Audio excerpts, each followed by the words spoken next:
Good afternoon. It's Cassidy from Tactile Technology, and it's my regular session where we do our Goldman Sachs 10,000 in the hot seat. So we've got Thomas Schilling with us today, so I'll bring Thomas in. How are you, Thomas? Lee, good afternoon. I'm very well, thank you. How about yourself? Yeah, not too bad, not too bad. So what we're going to do is talk about your experience with the Goldman Sachs program. But what's good to start with is just for you to give us a picture of the business and yourself prior to you starting the actual program. So can you give us a picture of where you were, your experience, and where the business was at that point in time? Gee, yeah, it feels like an age ago, but it wasn't. And thank you very much for the opportunity. So I did the program in 2019. So what happened between, before that, 2018, and prior to starting. So my background is human resources, international HR. I've worked both in South Africa and in the UK. I was working up until 2011 for multinational companies, heading up their HR shared service functions, and was made redundant once too often and started Tugela. And Tugela is effectively, we focus on partnering with multinational SMEs between sort of 250 and 5,000 employees. And we look to help them aim to achieve their goals through HR digitalization. And before the program, we were, I suppose, relatively rudderless. And looking at what the program expects from you, it was quite an investment of my time. But I thought at that stage, if I can achieve what the program is designed to do and says it can do, and from the background checks that I did, I happen to know one or two people that had actually gone on previous programs, then it is something that will give me something practical to work with and be worth my while. And so that's a little bit of my background and where we were before the program started. So how did you find out about the program then? Was that word of mouth, or did you see it advertised somewhere? The irony is that I'd seen it advertised online, online. And then as word got out that I was looking to do it, there were one or two individuals that, ironically, one contact was applied for the same program that I ended up on. So we did it together, and another contact, very good contact of mine, had done it the year before, the cohort before, and so they didn't tell me. We just happened to have either done it or we ended up doing it together. Well, actually, I was speaking to someone this morning who said she knows you, Sarah Jane Butler. And a very small world. Yeah. Morning, and she said to say hello, so I thought I'd mention that. So coming on to the actual program itself, so there was a bit of paperwork. So if you can tell us a bit about the application process and also the interview process. Yeah, it almost sends shivers down my spine when you say, the application process, the paperwork, and the interviews. I fully, there's a lot that goes into justifying why you want to join the program. A lot of the information is used as part of the program, and post the program to see what sort of progress you've made. So I think it is an effort worth making. It actually gave me insight into my own business.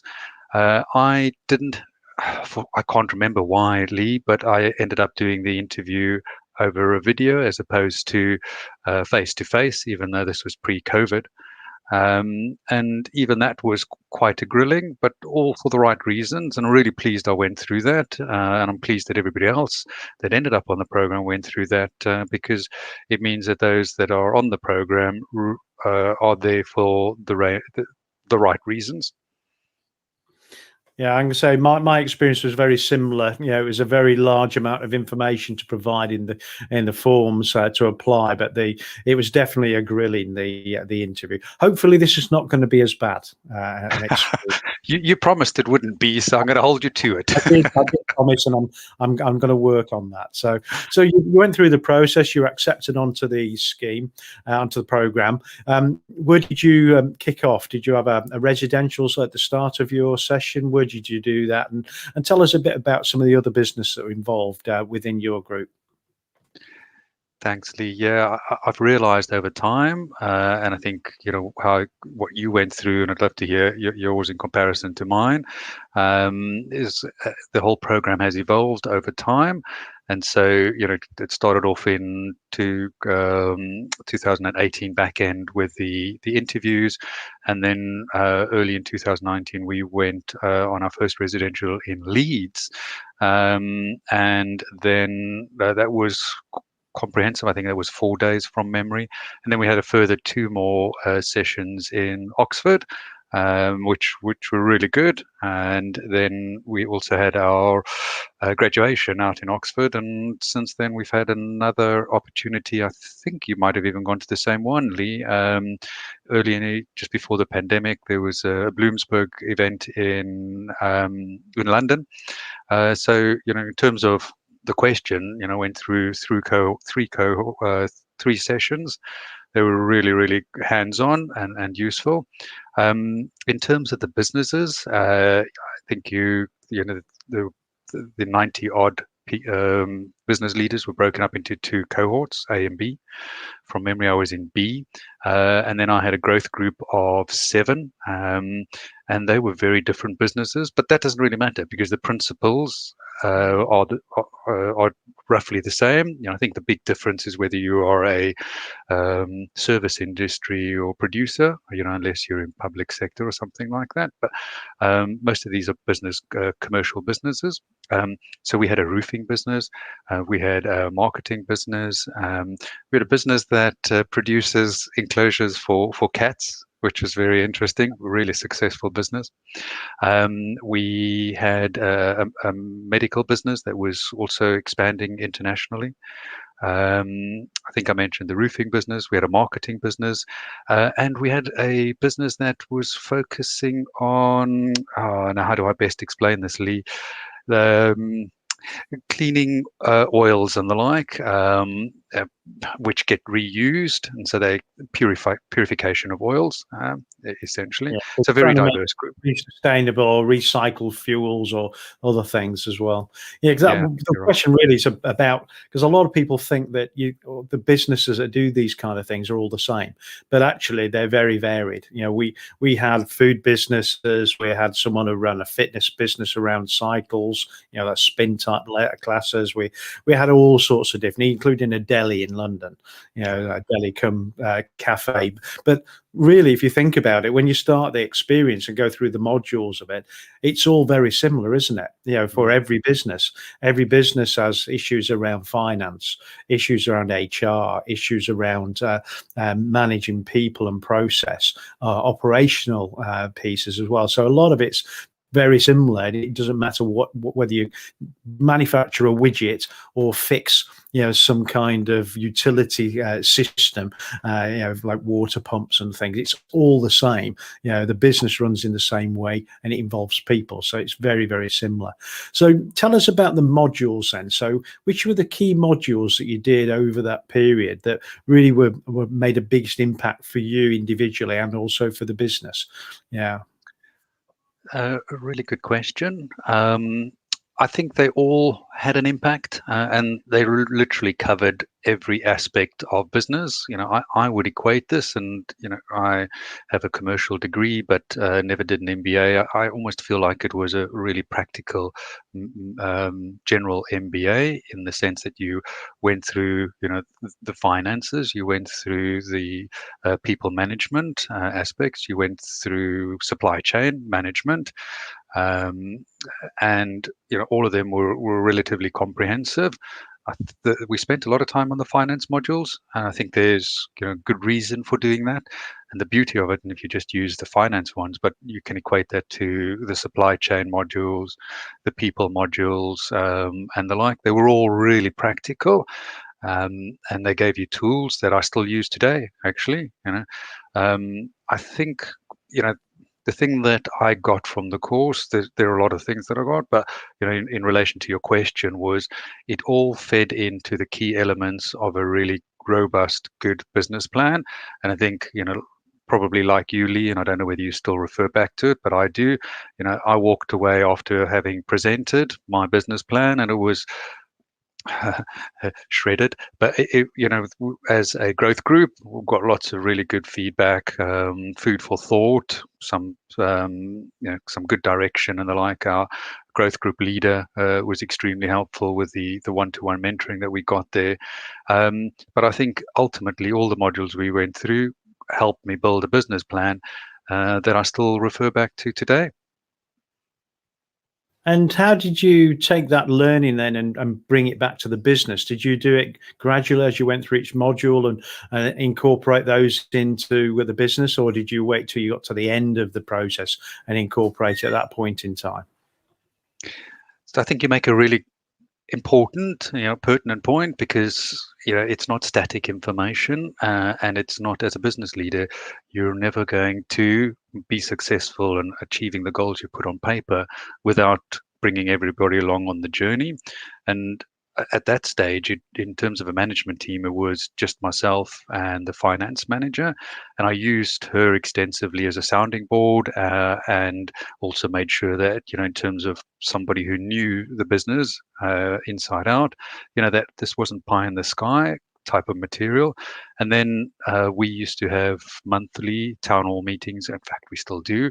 And at that point, I would actually feed back. There'd be a segment on the Goldman Sachs program that I would be feeding back about the types of things that we're talking about doing, the objectives we're setting ourselves.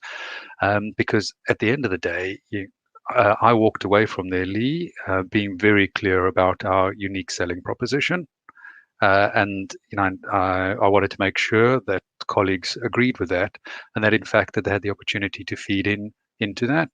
To the extent now that we have quite a few visuals within the business that depict this unique selling point, and we always ask ourselves: so, this new product, this new service, does that fit in with that wheel, as we call it at the moment? I think some of the key things that I found, I don't know about yourself, was really understanding what your mission was as an organization and getting a vision together of where you want to take the business and how you can grow the business, and how what the value is to the organizations that would be your customers or are your customers at the time. And I think that was one of the key things, and be able to then deliver that vision to the rest of your employees, so everybody was on track. And I don't know if you remember some of the terminology from the program, like everyone being on the bus, and so everybody is taking the same journey together because they all understand what you're trying to achieve and how you're going to achieve it, which I think is a really critical one, because it's difficult when you've got a situation where you've got organizations that don't really have individuals that don't really understand what the business is trying to achieve and how it's going to go about it. So I think that is quite a key one, isn't it? That understanding about where we're going to go and what we're going to do and how we're going to do it. Yeah, and I think that's always a good thing. So, and you've articulated that really well, Lee. Sorry to interject, but you articulated that really well. Not just the bus analogy. And I think during our sessions they took it one step further, and it was about the actual purpose as well of the business, and what does that mean in all contexts, in terms of people's well-being, in terms of how suppliers, clients perceive us and things like that. But I still refer back to, and I know it's 2 years on, but our vision and mission and values are still the same as what we put together then. Yeah, I think values are very important, to understand what your values are and how you're going to show that in what you do with your customers. Yeah, a lot of businesses think it's all about just what you do. It's not. It's the way you go about it, I think, is quite a key thing as well. So, agreed. You got to the end of the program, you graduated. Have you been involved in any of the post-graduation activities, some of the alumni events and things?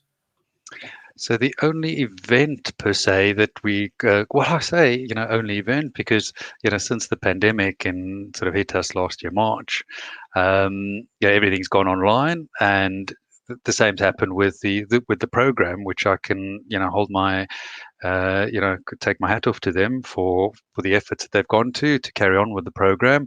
But The only event that I went to was the one in London that I referred to earlier on, that was hosted by Bloomsburg. That was quite inspiring. I think we spent the afternoon at Goldman Sachs's office, which is quite amazing. Had some fantastic presentations there. I think Tony Blair's son was one of those that was presenting at that stage. And then subsequently, I've attended one or two of their events online. We get all of these emails that come through. The latest one this morning was already an update on the budget, which found extremely useful.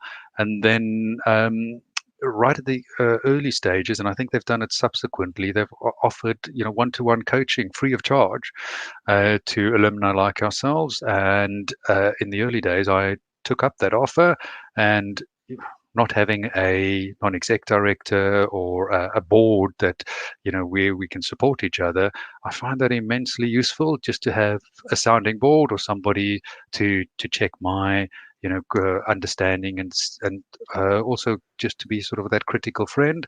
So there's been a lot of things different to what they done in the past, but the amount of support that we get is just phenomenal. I don't know whether you're experiencing the same, Lee. Yeah, so you've got the tight connection with your growth group, so you've got those people to bounce ideas off. You've got the rest of your cohort as well that you can ask pertinent questions, especially if there's from the working with them which people have got the relevant experience that you're looking for. But then like we're doing now, we're interacting with other alumni members, and I think that's very valuable.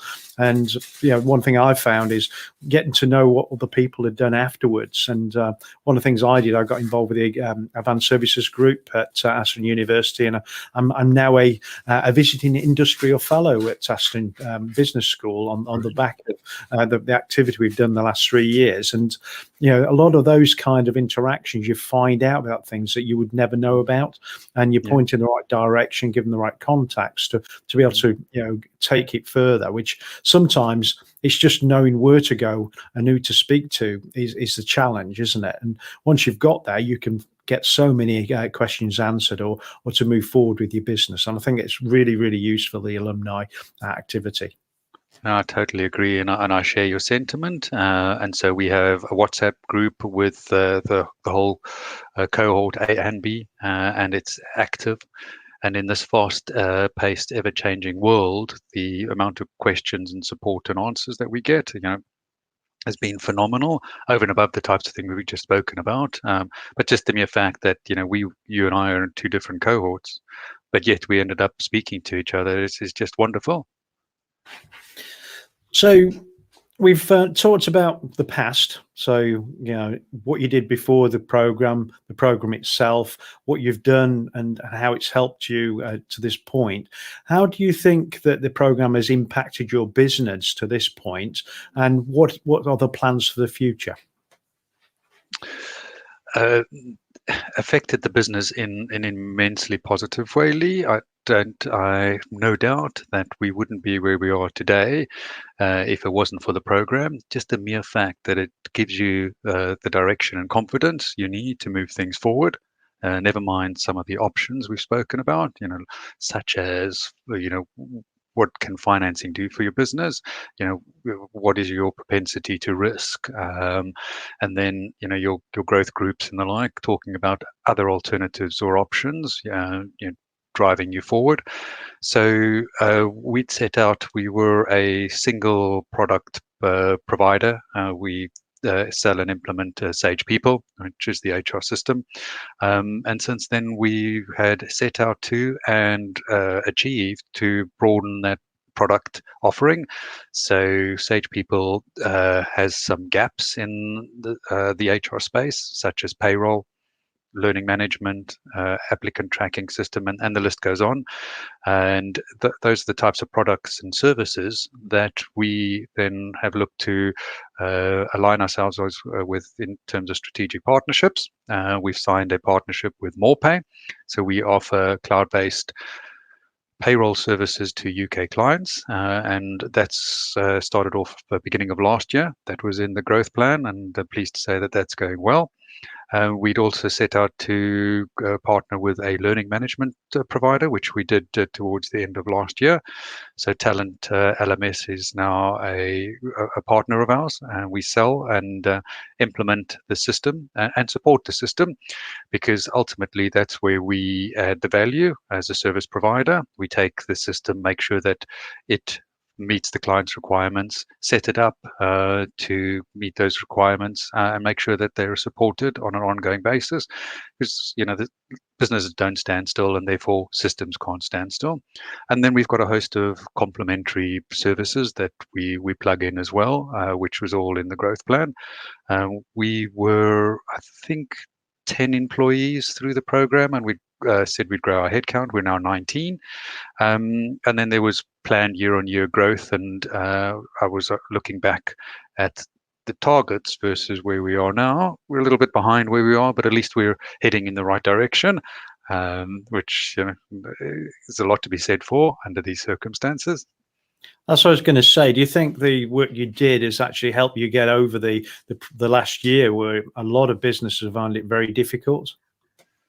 I think it's twofold, Lee, or threefold actually. First and foremost, it's down to the colleagues I work with. I have the utmost respect, for what they've done for our clients and for our suppliers during some really, really difficult times. So one is down to the colleagues. Two, it's the industry that we're in. Ultimately, I think most businesses have realized the value of their people and the value of systems to help them, help their people, help them to achieve their business goals. And then the program, without a doubt, it's kept us really, because we've been inundated with requests. Could you start partnering with us to offer this service? And we could quite easily have said yes to all of those. And I don't think I'd be in the place that I am now. I say Tugela, it wouldn't be in this place where it is now if we hadn't had that strategic direction. So the short answer is yes, the program has undoubtedly helped us get through this pandemic. How about yourself, Lee? You can become a busy fool, can't you? With too many partners to talk to, too many new offerings to offer, that you don't actually focus on actually generating money and profitability for the business. So it is really important that you do look at what's the right thing to do rather than trying to do everything. It's spinning all the plates and juggling the balls all at the same time doesn't always work, does it? It's having a bit more focus, like the program shows, and think about what fits for your organization and what you're trying to achieve from a vision and a mission and your values perspective. I think that's a critical thing. So what does the future hold then? So what plans have you got going forward that is it just going down the same route of expanding the types of services, or have you got some other things in mind, maybe offering to other geographic locations and things? Good question. And so based on singing the praises of the benefits of the business plan that we came up with, I should have an answer to that. Effectively, we're going to continue building on the value added products that will support the likes of Sage People. Our USP is that we are really good at supporting companies with taking their systems and making sure that they have the outcomes that it's almost that return on investment that they'd envisaged by purchasing, and they're large, big ticket items at the end of the day. We want to entrench the products and services that I mentioned a few minutes ago. We've got some joint ventures in that respect. We want to embed those as well and have a compelling service offering. So I think there's a lot of work to do to find suitable clients and entrench ourselves in those markets. And then we've got one other opportunity, which is HR automation. So you have all these disparate systems, Lee, and I know I'm talking to the converted because you work in the space, but you have these disparate systems which often want or need the same information. So I'll give you an example. Your IT system needs to know who started, who's left, and who might have changed managers and the like. And so we've started an HR automation function where we will work with businesses, with our clients, and take relevant data from the primary system, typically your HR system, and then make sure that there's a connection between that and, as per my example, say Active Directory or Yeah. single sign-on, Yeah, and we can take that a lot further.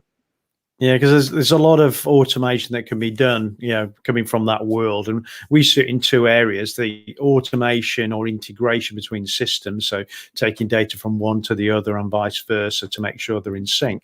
But there's also the robotic process automation that's becoming very important, where mundane tasks that were commonly paper-based in the past need to be automated, where it's using a traditional application on a desktop, but processing it automatically. So creating that robotic activity to extract information, put it in the right format, push it into the right system and things as well. And from my perspective, automation does two things. It speeds up the process, but it's second, it gives consistent results, because it always does it the same way. You've got to make sure it's doing it the right way, because if it's doing the wrong way, it will always do it the wrong way.